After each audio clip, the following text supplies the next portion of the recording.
दिलाते हैं कि माता पिता तो आपको प्रत्येक जूनी में प्राप्त हो जाएंगे। पशु बनोगे वहाँ माता पिता, पक्षी बनोगे वहाँ माता पिता। लेकिन सतगुरु सेवा और बंदगी ये फेर मिलन की ना। पुण्यात्माओं, मनुष्य शरीर के अंदर ही ये वस्तु उपलब्ध हो सकती है। मनुष्य शरीर के अंदर ही परमात्मा प्राप्ति हो सकती है और मनुष्य शरीर प्राप्त प्राणी को ही सत्संग उपलब्ध हो सकता है। पुण्यात्माओं, सत्संग मिलना बहुत कठिन है। सत्संग उसे कहते हैं जिसमें सच्चा ज्ञान हो। बाकी सत्संग नहीं है। जिनके ज्ञान ऐसे बच्चों जैसे हैं तो क्या वो संत सत्संग करते हैं?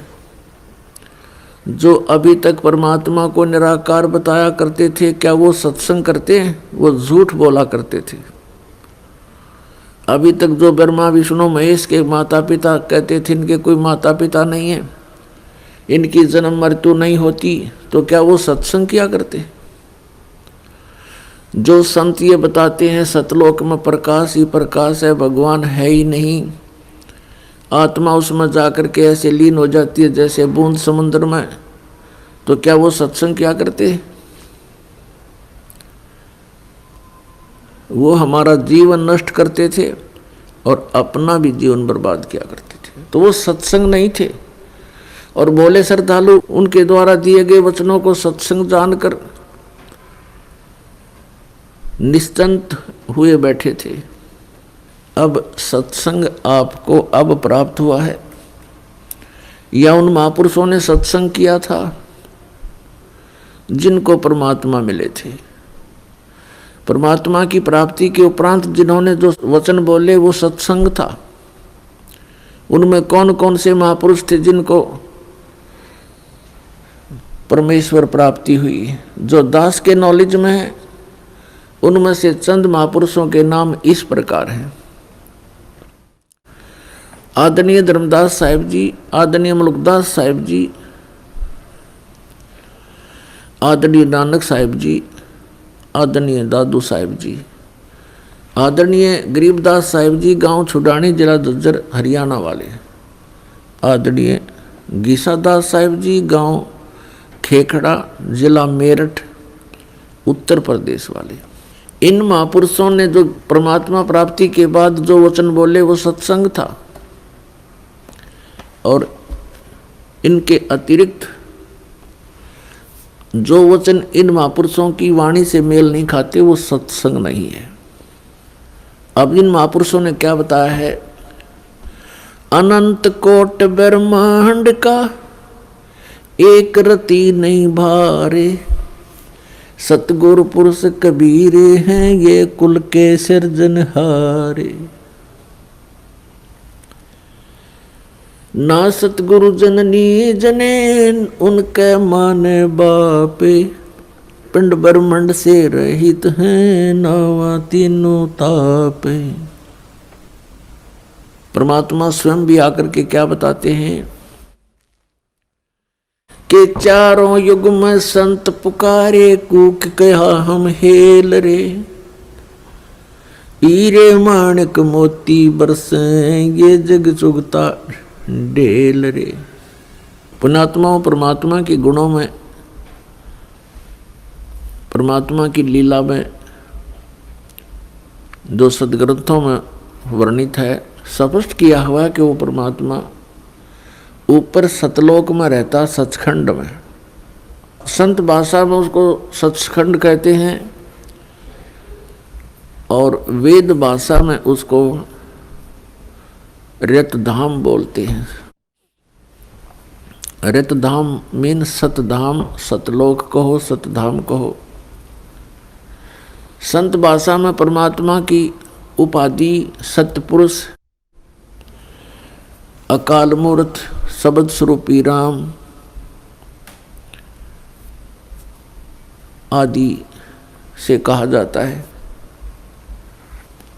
वेदों और गीता में उसको परम अक्षर ब्रह्म कहा है, सच्चिदानंद घन ब्रह्म कहा है, दिव्य परम पुरुष कहा है। वो परमात्मा हम सब के पिता है। हम अपनी गलती से काल के जाल में फंस गए हैं। वो दयालु हमारे लिए फिर भी भटक रहे। पुण्यात्माओं, अब समय आ गया है, बहुत सतर्क होना पड़ेगा आपको। असंख्य जन्म हो गए आपको इस काल के लोक में कष्ट पर कष्ट उठाते हैं। उसके विषय में बताते हैं, कोटि जन्म तो भरमत हो गए, कुछ ना हाथ लगा रे। और कुकर सुकर खरबा बोरे, कौआ हंस बुगारे। कोटि जन्म तू राजा की, न मिटी न मन की आशा। भिक्षुक ओ के दर दर घूम लिया, ये मिला न निर्गुण रासा। इंद्र कुबेर ईश की पदवी, ब्रह्मा वर्ण धर्मराया। विष्णु नाथ के पुर को जाके तू फिर भी वापस आया। असंग जन्म तन मरत्या हो गए, जीवित क्यों ना मरे रे। और 12 मद मैल मठ बोरे, बहुर ना दे धरे रे। दोजक बस्त सभी ते देखे, राजपाट के रसिया। 3 लोक से तरपत नाही, ये मन भोगी खसिया। 3 लोक से तरपत नाही, ये मन भोगी खसिया। सतगुरु मिले तो इच्छा मेटे, पद्मल पदे समाना। चल अनसा उस लोक पठाऊं, जो आदि अमर अस्थाना। 4 मुक्ति जहाँ चंपी करती, माया होरी दासी। दास गरीब अभय पद पर से, वो मिले राम अविनाशी। पुण्यात्माओं, आप बिल्कुल बालक हो। काल ने आपकी बुद्धि को इतना सीमित कर दिया, जैसे संतों को हम ऐसे नजर आते हैं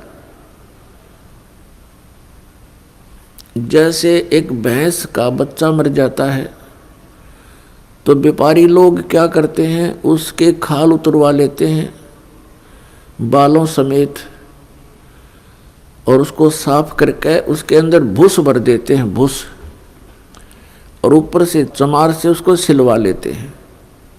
एक पूंछड़ सी लटकती रहती है, और उस भैंस के सामने उस बुत को, उस कार्टून को रख देते हैं, और उसको चाटती है, उसको प्यार करती है, उसको अपना बच्चा मान लेती है।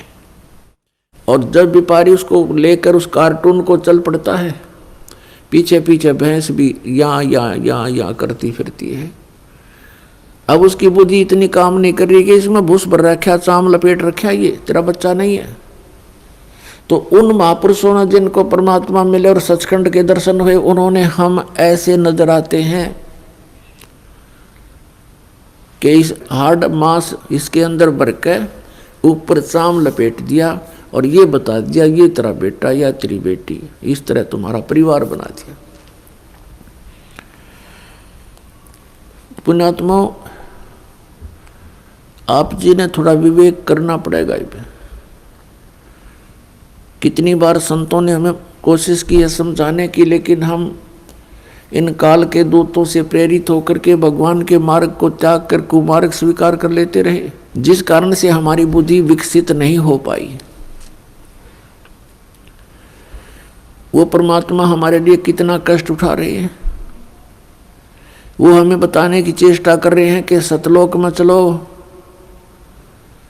वहां तुम्हें सुंदर शरीर मिलेगा, उसके अंदर ये नाड़ी तंत्र नहीं होगा, 5 तत्वों से बना हुआ नहीं होगा, उसमें ना कोई रोग कोड होगा, उसमें बीपी हाई लो नहीं होगा, उसमें कभी वृद्धावस्था प्राप्त नहीं होगी। वहाँ सचखंड के अंदर आप की ऐसी सृष्टि होगी, ऐसा ही परिवार होगा जैसा यहाँ पर है,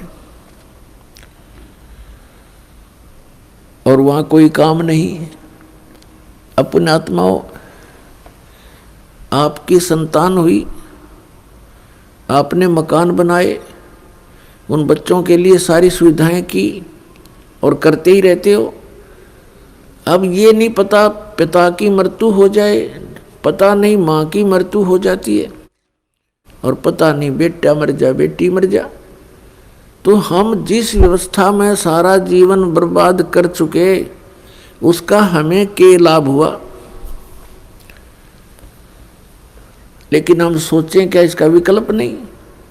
हम देखते उसके साथ भी ऐसी घटना होगी, उसके साथ भी होगी, कोई बात नहीं, तो होती रहती है। अब परमात्मा ने इसका विकल्प बता दिया, इसका अल्टरनेट बता दिया कि जब तक तुम्हारे संस्कार हैं, परिवार में आप रहो, और वो भी भगवान की आत्मा है, आपके बेटा बेटी रूप में रोल करने आए हैं, माता पिता रोल के रूप में आए हैं, तो उनको एक विशेष प्यार देना, आपस में खींचातानी नहीं बढ़ावे। इस दृष्टिकोण से कि हम उस पिता के बच्चे हैं, अगर हम इनको किसी को एक दूसरे को दुखी करेंगे तो परमात्मा नाराज हो जाएगा, क्योंकि हम पहले गणे दुखी यहाँ पर। फिर हम एक दूसरे को सतावें, कोई वचन से जख्म करें, किसी को और कोई हानि पहुंचावें, तो हम तो कौवे हो गए, कौवे, मनुष्य नहीं रहे। जैसे कौवा जख्म के ऊपर चोंच मार कर खून निकाल लेता है, हमने हंस बनना है, तो हम सतलोक चलेंगे। वो परमात्मा हमारे पीछे फिर रहा है। जो जन मेरी शरण है, ताका हूँ मैं दास, गेल गेल आज्ञा फिरूं जब तक धरणी आकाश। परमात्मा कहते हैं कि जो मेरी शरण में एक बार किसी भी युग में आ गया, तो मैं उसके पीछे पीछे फिरता रहता हूँ और उसको पार करने की चेष्टा करता हूँ। क्या बताते हैं? अनंत कोट बाजी जहाँ हम रचे सकल ब्रह्मंडे, कह कबीर मैं के करूं यू काल करे जीव खंड। कबीर साहब बताते हैं कि मैं इतना समर्थ हूँ, ये सभी ब्रह्मांड मैंने रचे, अनंत कोट बाजी जहाँ रचे सकल ब्रह्मांड, और कहे कबीर मैं क्या करूं ये काल करे जीव खंड। पुण्यात्माओं, आपने ये अमर कथा कभी सुनी नहीं थी। आप जी ने अपने ही धर्म मजहब के अंदर चल रही कथाओं को सुना, उन्हीं के आधार से आपका माइंड सेट हो गया। अब इस अमर कथा को सुनकर बहुत दिनों में जाकर आपका विश्वास होगा, और जब आपको ये कथा समझ में आ जाएगी, उस समय देखना आपके मन की स्थिति क्या होगी। आप ऐसी स्थिति में हो जाओगे जैसे परगर पावना रहे उठाए चित, जैसे दूसरे के घर में, दूसरे गांव में, रिश्तेदारी में कोई प्राहुणा चला जाता है, मेहमान रूप में जाता है, वो वहाँ रहता अवश्य है, लेकिन उसको पता है कि मैंने वापस जाना है, और उसको अपने घर की रह रहकर याद भी सताती रहती है। कहते हैं जैसे पर घर पावना रहे उठाए चित, तो यहाँ से आपका ऐसे मन हट जाएगा एक दिन, और फिर सतलोक में आपका अगला कदम सतलोक में होगा। अब परमात्मा ने हमें आकर बताया कि जब सबसे पहले मैं यहाँ आपके दुखों को देखकर इसमें प्रवेश किया काल के लोक में, तो इस काल ने मेरा रास्ता रोकने की चेष्टा की, क्योंकि परमात्मा बताते मैं जोगजीत के रूप में था। जोगजीत वहाँ एक पुत्र है परमात्मा का, जो सर्वप्रथम 16 उत्पन्न किए थे उनमें से एक है। जोगजीत जानकर मेरे साथ इसने बहुत अड़ंगा अड़ाने की चेष्टा की, लेकिन मेरी शक्ति के सामने ये हताश हो गया। फिर चरण पकड़ लिए, रोने लगा, हाहाकार मचा दी। जब मैंने इसको कारण बताया कि मैं किस उद्देश्य से आया हूँ। धर्मदास साहिब जी को परमात्मा बता रहे हैं कि धर्मदास, प्रथम सतयुग के अंदर जब मैं यहाँ आया तो इसने मेरे साथ बहुत कलह मचाई। जब मैंने अपनी शक्ति का प्रयोग किया तो इसकी नहीं पार बसाई। चरण पकड़ लिए, पैर पकड़ कर कहता, जोगजीत आप किस लिए आए हो। तो मैंने इसको बताया कि मैं नीचे जाऊंगा और सभी प्राणियों को बताऊंगा कि यू परमात्मा नहीं है, यू भगवान नहीं है जिसको तुम भगवान मान रहे हो। और एक ऐसा मंत्र दे के आऊंगा, सतनाम, सच्चा नाम, उसका जाप करने वाले प्राणी को तू रोक नहीं पाएगा। और सभी को बताऊंगा कि तुम यहाँ के रहने वाले नहीं हो। तूने इन सब को नशा करवा दिया, तीनों गुणों से एक एक इंजेक्शन लगवा दिया इनको। तो ये चिंतित हो गया। इसने कहा कि हे भगवान, मुझे श्राप लगा हुआ है 1 लाख जीव आहार करने का।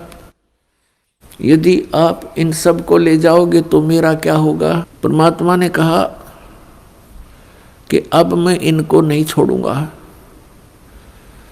तेरा हो या ना हो।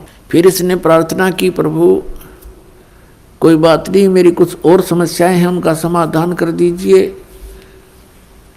और वचनबद्ध होकर के मुझे आशीर्वाद दीजिए। परमात्मा ने कहा, धर्मदास मैंने वचनबद्ध होकर के इससे कहा कि बोल क्या मांगता है। इसने कहा कि परमात्मा 3 युगों में जीव थोड़े ले जाना, चौथा युग जब कलयुग आवे तब तव शरण जीव बहु जावे।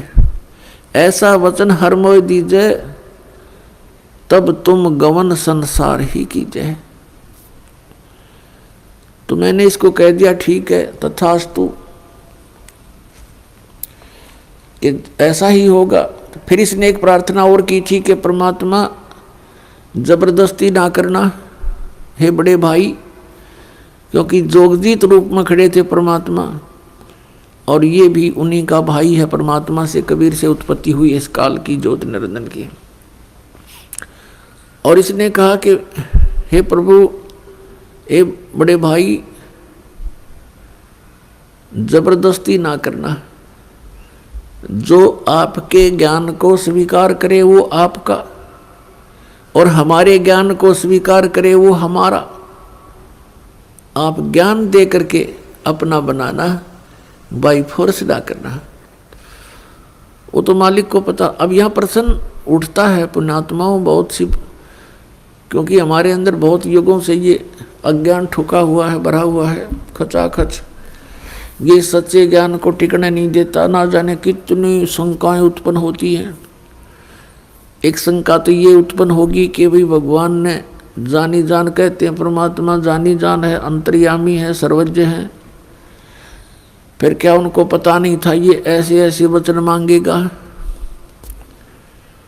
इसको वचन ना देते सतयुग में ही हमें वापस ले जाते। तो ये तो पुण्यात्मा मन की बकवाद है, इस तरह के विचार जो जिसके अंदर आते हैं। हम सतलोक में रहा ही करते। यदि हम ऐसे टिकने वाले होते तो पहले ही ना वहीं रहा करते थे। आवश्यकता ही नहीं थी हमें यहाँ आने की, फिर भगवान को यहाँ दुख उठाने की हमारे लिए।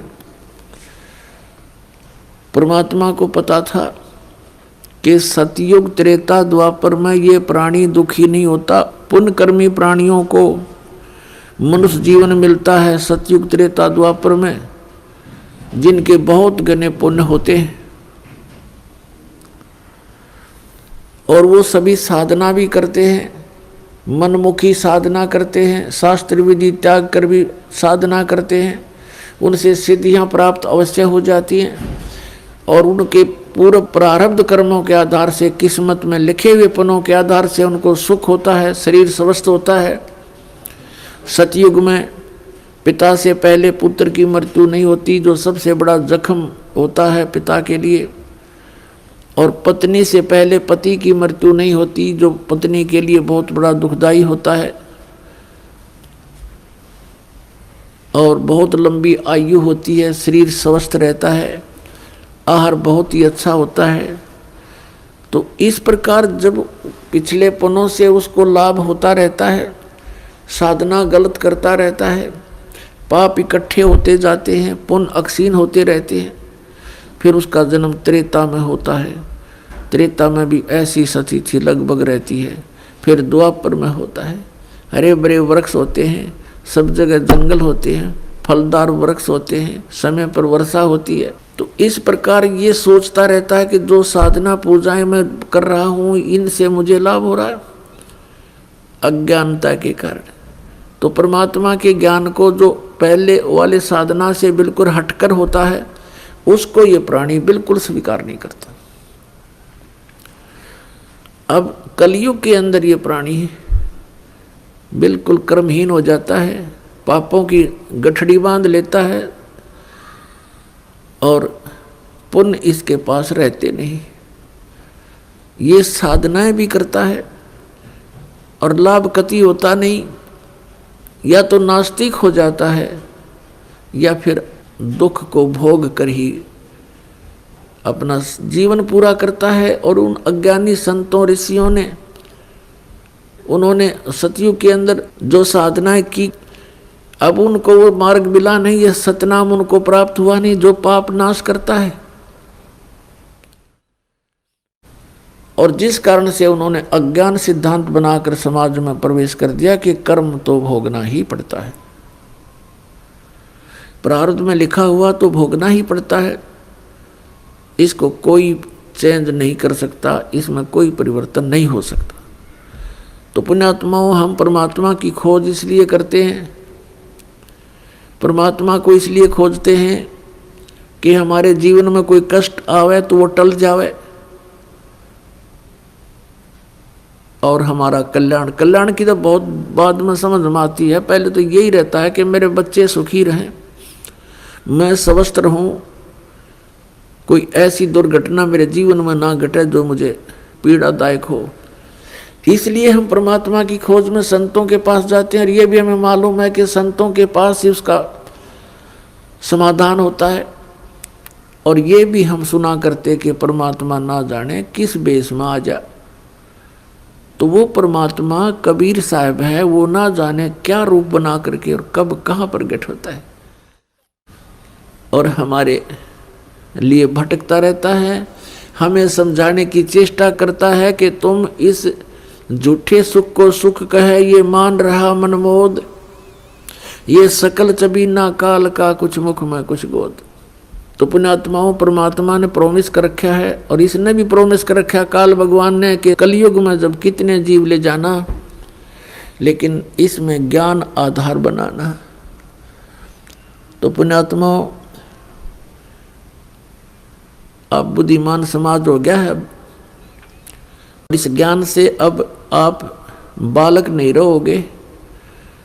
परमात्मा के प्रयत्न को गहराई से सोचना, वो क्यों भटक रहे हमारे लिए सतलोक न छोड़ के, क्योंकि हम उनके बालक हैं, हम उसकी आत्मा हैं। और इनको काल इसलिए परेशान कर रहा आप जी को कि जितना मैं इनको सताऊंगा उतना ही वो दुख पावेगा। अपने आत्माओं, आप बालक हो, ये हमारे साथ क्यों प्रतिशोध ले रहा कि इसने वहां पहले तो तप करा, फिर तप करा, फिर तप करा, 3 बार। उससे इसने 21 ब्रह्मांड प्राप्त किए, फिर 5 तत्व 3 गुण परमात्मा ने इसको दे दिए कि ले जाओ खेल खिलौनों से। फिर हम इस पर आसक्त हो गए, हम परमात्मा को भूल गए, अपने भगवान से मन हटा लिया। जो हमें सब सुविधा सब सुख देवा था उससे मन हटा करके एक हीरो की तरह हम इसको चाहने लग गए, जिस कारण से हम भगवान के दिल से उतर गए। और देखो सेब कितना अच्छा फल होता है, यदि वो सेब खराब हो जाता है तो वो दुकानदार उसको रखता नहीं, उसकी आत्मा बहुत दुख पावे। एक सेब खराब हो गया, बाहर फेंकना पड़ा कूड़े में, तो हम वहाँ खराब हो गए थे भाई बच्चों। तो परमात्मा का आत्मा बड़ी दुख पाई कि ये औरों ने भी खराब करेंगे यहाँ पर, इसलिए हमें हमारी ही इच्छा से इनके साथ भेज दिया कि तुम जाओ फिर यहाँ से डेलो टिंडेस के साथ जाके। अब इसने फिर अलग ब्रह्मांड के अंदर परमात्मा ने व्यवस्था की, एक जिस आत्मा ने सबसे पहले स्वीकृति दी थी इस काल के साथ आने की, उसको एक लड़की रूप बनाया जिसको अब दुर्गा कहते हैं। उसके अंदर हम सभी को बीज रूप में भर दिया और उसको सबल शक्ति दे दी कि बेटी तू जितने जीव कहे यू काल उत्पन्न कर देना, वचन से बोल देना, उतने प्रकट हो जाएंगे। पुण्यात्माओं, हम अज्ञान को सुन सुनकर स्थान स्थान पर हमारा माइंड, हमारा मन अड़ जाता है कि ये कैसे हो सकता है। जैसे एक समय ऋषि वाल्मीकि जी ने एक कुसा से डाब से पुत्र बना दिया था सीता के लिए और पालने में लुटा दिया बना करके। सीता जब कपड़े धोकर आई तो पुत्र को देखकर पूछा, पिताजी ये पुत्र किसका है? कि बेटी क्या बात, आपका नहीं है? कि मैं तो पुत्र को साथ लेकर गई थी कपड़े धोने के लिए। ऋषि जी ने सोचा था कि लड़की के बच्चे को कोई उठा ले गया है, जंगली जानवर वारो रो मर जाएगी, इसलिए उसने एक लड़का उत्पन्न कर दिया है जिसका नाम कुश रखा। और लव सीता से उत्पन्न हुआ था श्री राम के सहयोग से। तो कहने का भाव ये है कि उस ईश्वरीय शक्ति को थोड़ी बहुत संग्रह करके ये ऋषि लोग भी चमत्कार दिखा देते हैं, और वो तो परमात्मा के पास तो ये चमत्कार थोक के भाव के हैं। तो ये अलग ब्रह्मांड में जब रखा तो दुर्गा के साथ इसने दुर्व्यवहार करना चाहा। दुर्गा ने इसे बहुत प्रार्थना की कि मेरे से ये जुल्म ना कर, तू मेरे पास वचन शक्ति है, मैं जितने जीव तू कहेगा मैं उत्पन्न कर दूंगी।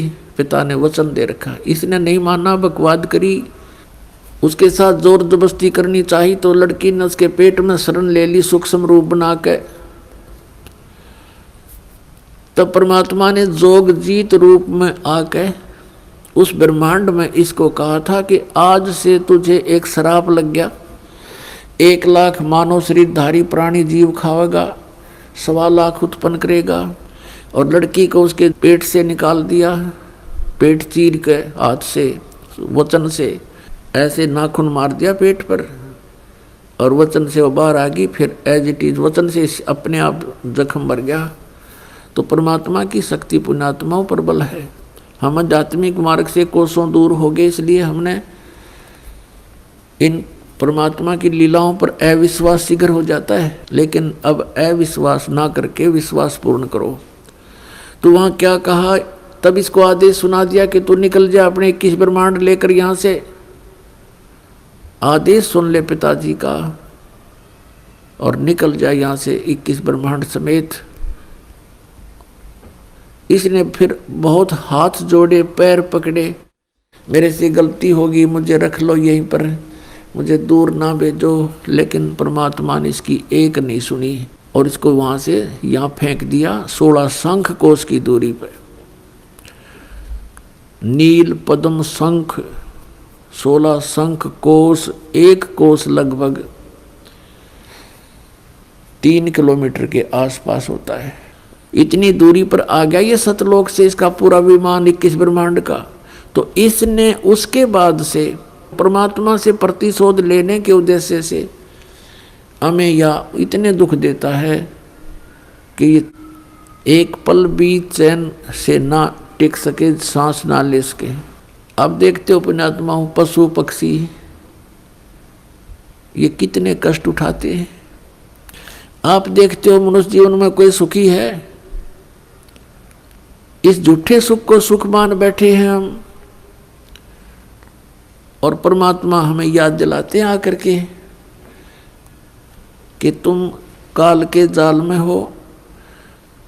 आप जी को इसने मिसगाइड करके इतना ही सीमित कर दिया आपकी बुद्धि को, संतानों उत्पत्ति को ठीक कर लेना सारा जीवन, ये सोच करके बुढ़ापे में सुखी होऊंगा मैं, बुढ़ापे में मेरा जीवन ठीक कट जाएगा, बढ़िया कोठी बना दूं, बच्चों को सुखी कर दूं, गनाए धन बना दूं।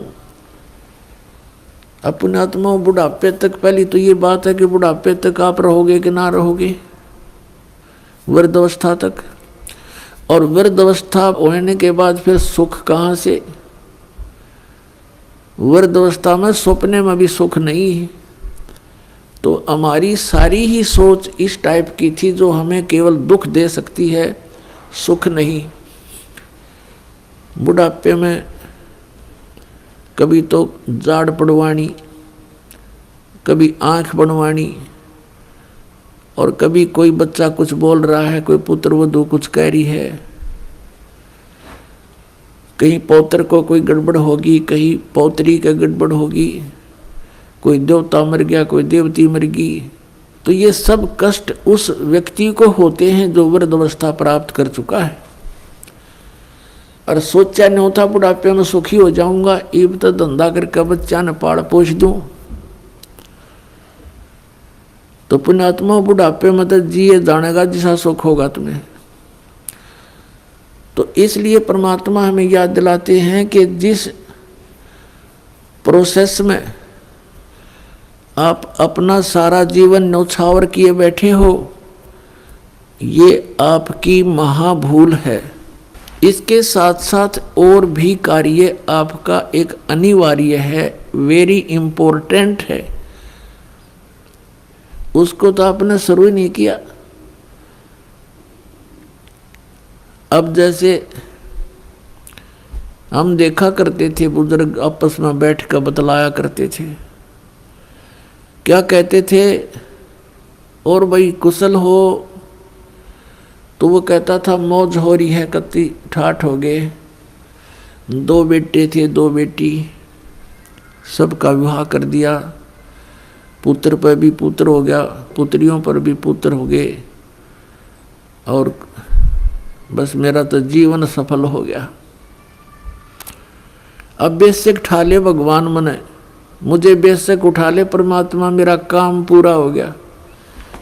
अब इस तत्व ज्ञान की रोशनी में पता चला कि खाक पूरा हो गया तेरा समय, जीवन कहाँ से सफल हुआ? जीवन तो बर्बाद हो गया आपका। और जो कुछ भी आपको प्राप्त हुआ ये तो पूर्व प्रारब्ध में आपका लिखा हुआ था, आपका किया हुआ नहीं, आपका चाहा हुआ नहीं। जैसे संतान होते ही एक ऐसी हमारी मन में काल ने ऐसी प्रेरणा कर रखी है कि हे भगवान, बच्चा हो और पुत्र हो, पहला पुत्र हो फिर पुत्री वैश्यक हो जा। ऐसी टेंडेंसी श्लोक वेद से हमारी बनी हुई है जो बिल्कुल व्यर्थ है। अब विवाह हुआ, प्रथम लड़की होगी, फिर सोचा ये भगवान दूसरा तो पुत्र होना चाहिए, दूसरी भी कन्या होगी, फिर कहा हे भगवान तीसरा तो पुत्र हो, तीसरी भी कन्या होगी, चौथी आशा पुत्र की थी, चौथी भी कन्या, पांचवी भी कन्या होगी। तो क्या आपका किया हुआ या आपका चाहा हुआ? नहीं, जो आपकी किस्मत में था वही आपको मिला। तो आप कहते हो कि मेरा जीवन सफल हो गया, ये तो आपका होना ही था। आपने जो इस जीवन में एक इम्पोर्टेंट कार्य और करना था, अनिवार्य कार्य करना था, वो तो तुमने स्टार्ट भी ना किया। इसकी याद दिलाने के लिए परमात्मा सतलोक से आते हैं। यहाँ के भगवान और यहाँ के ये संत हमें केवल इस माया में ही डबोते हैं, इसी में डालते हैं, हमारे को बाहर निकाल नहीं सकते क्योंकि इनकी पावर नहीं। वो तो स्वयं आते हैं या अपने ही संत बना करके यहाँ भेजते हैं, अपनी भक्ति शक्ति से चार्ज करके भेज देते हैं, और फिर वो संत ये काम किया करते हैं। नहीं, आम संत की कोई औकात नहीं जो काल के सामने इस प्रकार का कोई कदम उठा ले। अब क्या बताते हैं परमात्मा, हम सुल्तानी नानक तारे दादू को उपदेश दिया, जात जुलाहा भेद न पाया वो काशी माहे कबीर हुआ। गोता मारूं स्वर्ग में जा बैठूं पाताले, गरीबदास ढूंढता फिरूं अपने हीरे मोती लाले।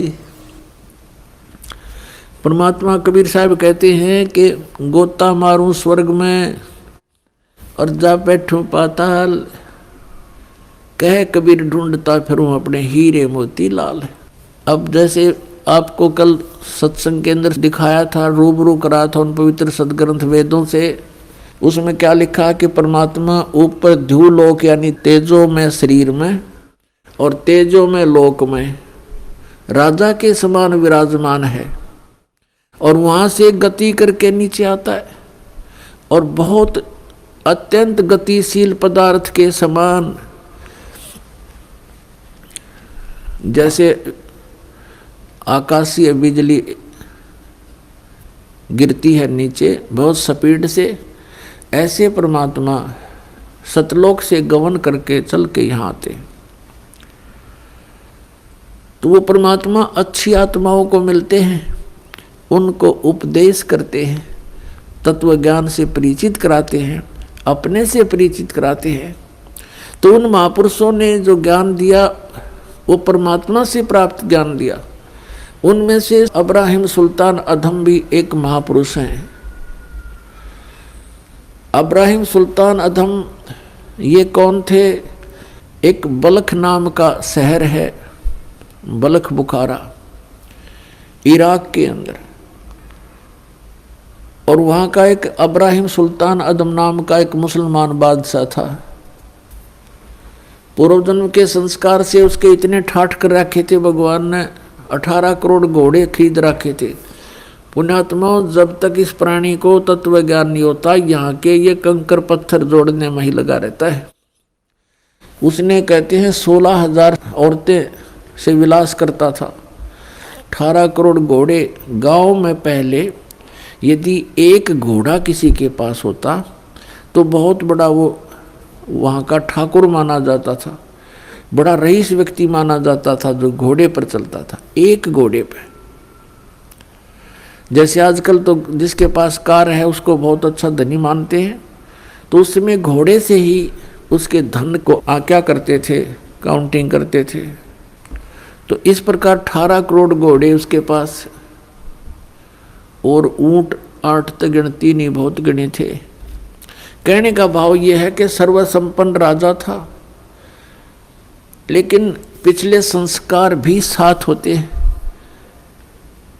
अब वो चाहे कितने ही सुख को प्राप्त है, लेकिन परमात्मा की चाह आत्मा को फिर भी बनी होती है। एक दिन वो सो रहा था ऊपर अपने महल की छत पर, गर्मियों के दिन। परमात्मा कहते हैं सोचल सिद्धर मैं करूं अपने जन के काज। तो वहाँ कहीं पड़ोस में थोड़ी सी दूरी पर एक सत्संग हो रहा था। आप आरती, आप साजे, आप किंगर, आप बाजे, आप ताल झांझ जनकारा, आप नचाप देखण आ रहा। आप साधु संत बनकर उस राजा के महल से थोड़ी सी दूरी पर किसी गरीब के घर पर सत्संग कर रहे थे, ऊंची ऊंची आवाज में सुना सुना कर। और बात तेरे काम न आवे, संतों शरण लाग रे, के सोवे गफलत में बंदे, जाग जाग नर जाग रे, जाग जाग नर जाग रे। और बात तेरे काम न आवे, संतों शरण लाग रे, के सोवे गफलत में बंदे, जाग जाग नर जाग रे, जाग जाग नर जाग रे। तन सरायम जीव मुसाफिर, करता रहे दिमाग रे, तन सरायम जीव मुसाफिर, करता रहे दिमाग रे। रात बसेरा कर ले डेरा, चले सवेरा त्याग रे, चले सवेरा त्याग रे। और बात तेरे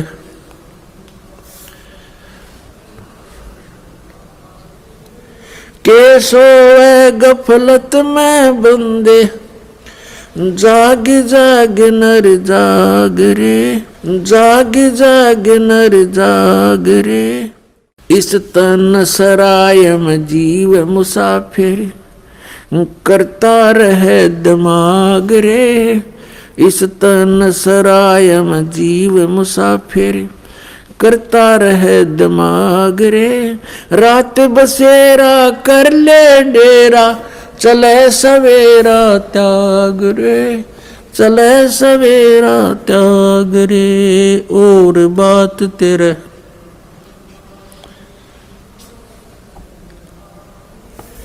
के सोए गफलत में बंदे, जाग जाग नर जाग रे। उमदा चोला बण्या अमोला, लगे दाग पे दाग रे। उमदा चोला बण्या अमोला, लगे दाग पे दाग रे। 2 दिन की गुजरान जगत में, क्यों जले बिरानी आग रे, जले बिरानी आग रे। अर सुमरे सो हंस कवावे, ये कमी क्रोधी काग रे। अर सुमरे सो हंस कवावे, कमी क्रोधी काग रे। बोरा न भर में विष के बन में, चल बेगमपुरी बाग रे, चल बेगमपुरी बाग रे। और बात तेरे काम न आवे, संतों शरण लाग रे।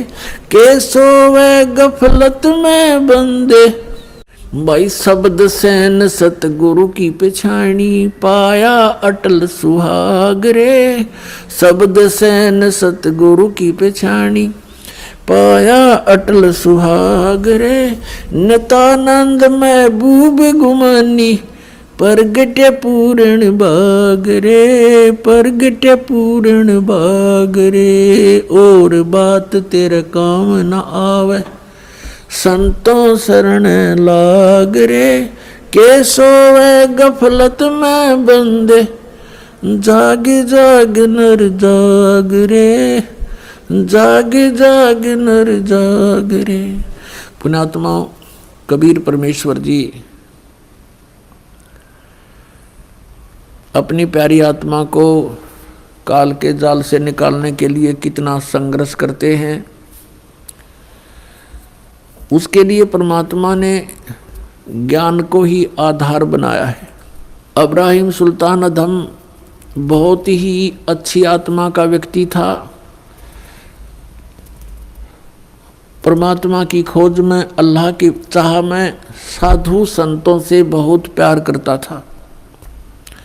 उसको जहाँ भी कोई संत मिल जाता या किसी संत की, महात्मा की वो चर्चा सुनता, या तो उसको अपने पास बुला लेता था या स्वयं दर्शनार्थ चला जाता था। अपने आत्माओं काल ने तो ऐसा कर रखा हमारे साथ, ये नकली संत, नकली पंथ और डुप्लीकेट ज्ञान सुना के कि इनको नास्तिक बना दूं। एक संत के ऊपर वो बहुत विश्वास किया करता था और वो अब्राहिम सुल्तान उस फकीर के पास बहुत ज़्यादा उसके पास जाता था या उसको अपने पास बुलाता था, खूब दक्षिणा दिया करता था और वो एक नंबर का पाखंडी था। एक बार राजा ने, क्योंकि वो बहुत धनी व्यक्ति था, बहुत धनी राजा था, वो जूते जो होते हैं जूती पे पहना करते, पहले आप जूते कहने लगे उन्हें, उन जूते होते थे जो जूती थी, एक जूती की कीमत 1.25 लाख रुपए थी। उस समय का तो 1.25 करोड़ हो गए एक जूती की कीमत। उस जूतों के ऊपर हीरे, पन्ने, जवाहरात, मोती सब जगह उसमें गठे होते थे। एक उस राजा ने एक अंगूठी बनवाई जो बहुत कीमती थी, सोने की, उसके अंदर हीरे, मोती और ये इस तरह के कुछ नग लगवा रखे थे, बहुत ऊंची, अच्छी, चौड़ी।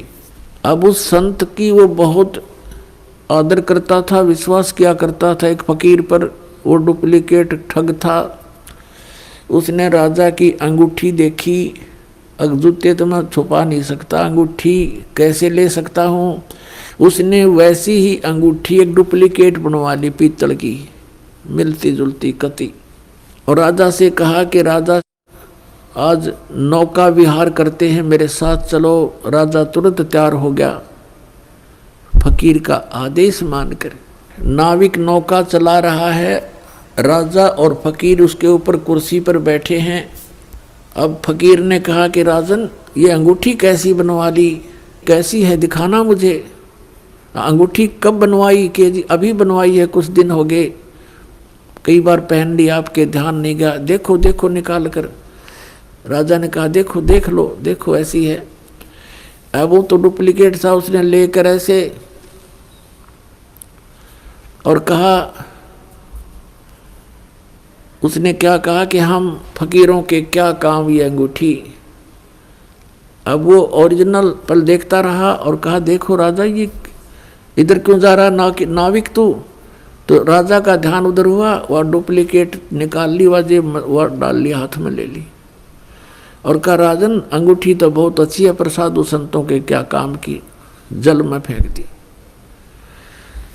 अब राजा ने सोचा भाई बड़ा त्यागी बैरागी महात्मा, इसको तो संसारिक धन से भी कोई लगाव नहीं है, और ज्यादा आस्था होगी इसमें। फिर खूब वो दान दे। राजा रोके नहीं, हमें क्या जरूरत है, हमें क्या जरूरत है, कोई नहीं, दे दे, हम लगा देंगे, इधर भंडारा कर देंगे। अब नाट्य भी ले। भोली आत्मा जो होती है वो श्रद्धालु, वो केवल अपने स्वभाव का ही प्रयोग करते हैं, सामने वाले की बकवादों पर ध्यान नहीं देते हैं। इसका दुरुपयोग किया इन लोगों ने, नकलियों ने। तो कुछ दिनों के बाद क्या हुआ, फकीर के और चेले की आपस में बिगड़ गई, जिसने वह अंगूठी बनवाई थी नकली। उनकी आपस में कहा सुनी होगी, बात बहुत बढ़ गई और चेला उससे अक्षुब्ध होकर के उसने मंत्री से संपर्क किया, राजा के मंत्री से, कि ऐसे ऐसे इसने राजा के साथ धोखा किया है, ये धोखेबाज ठग व्यक्ति है। वो अंगूठी जो इसने जल में फेंकी थी वो डुप्लीकेट थी, मैंने इसको बनवा कर दी थी, इसने मेरे से बनवाई थी। ये बात फकीर ने राजा के सामने डरते डरते कही कि कहीं राजा नाराज ना हो जा के साधु संतों के बारे में ऐसे नहीं बोलना चाहिए। राजा इतना विश्वास करता था कि पूछा, वजीर तेरे को किसने बताया है? वो चेला बुलाया कि इस चेले ने बताई है। उस चेले से कहा कि फकीर के बारे में ऐसी बातें करना बच्चा पाप लगता है। उसने कहा जी मैं कसम खाकर कहता हूँ ये निकम्मा आदमी है, ये भक्त नहीं है, संत नहीं है। राजा बड़ा विश्वासी था, उसने कहा कि देख ले भाई चेला राम, जया बात झूठी पागी तो तेरी गर्दन काट दूंगा। नो बोला जी बेस से काट दियो। राजा ने देखा कि बड़ा कॉन्फिडेंस से बात कर रहा है कि वो